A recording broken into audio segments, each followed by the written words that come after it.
When Vladimir Putin lands in Anchorage for his first US trip in 17 years, he arrives with confidence. Russia is making gains in Ukraine and shaping the stage for the summit on his terms. It was Putin's idea to meet in Alaska. Ukraine and European leaders weren't invited, a clear early advantage for Putin.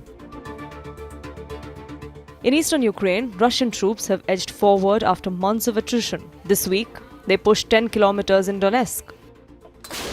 Moscow's missiles and drones have pounded Ukrainian cities, killing scores, straining air defenses.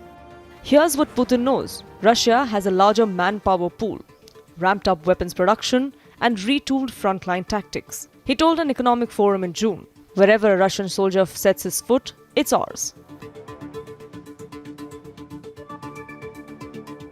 Putin proposed this meeting. Trump said yes. No Zelensky and no EU leaders. That fits into his playbook. Sideline Ukraine, deal directly with Washington. Alaska itself is symbolically rich for Moscow. Once Russian territory, sold to the United States in 1867. State media calls it proof that borders can change. A message not lost in the middle of a war over Ukraine's borders.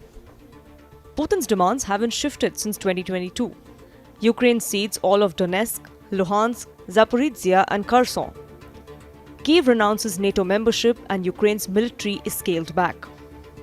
Kyiv has rejected this outright.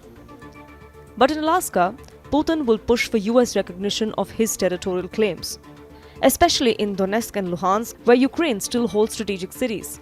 His team includes top economic advisors signaling a second pitch. Sanctions relief in exchange for lucrative US-Russia cooperation. Arctic energy, infrastructure, even arms control.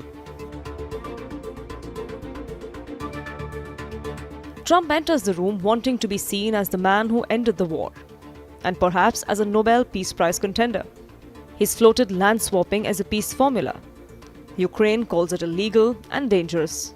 In recent months, Trump's tone towards Putin has swung from tough threatening sanctions to warmer, after his envoy Steve Witkoff met Putin in Moscow. That unpredictability may be something Russia knows how to exploit. Moscow's military push this week is no accident.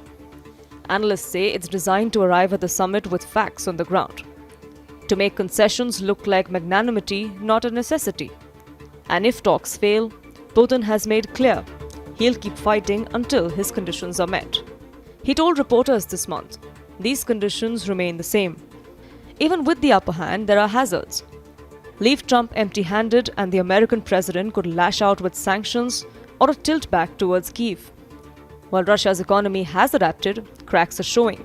Falling oil and gas revenues, rising deficits, and dependence on imported components.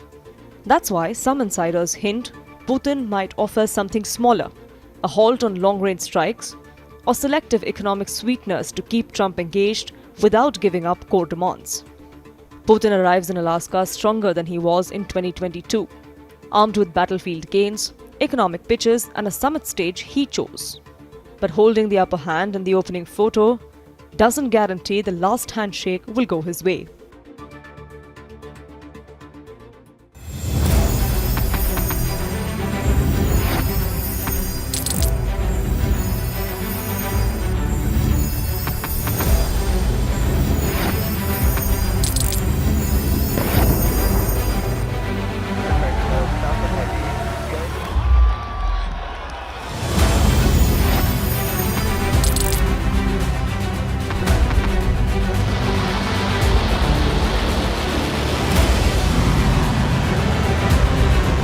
Been fighting so long and so hard that they don't know what the they're doing.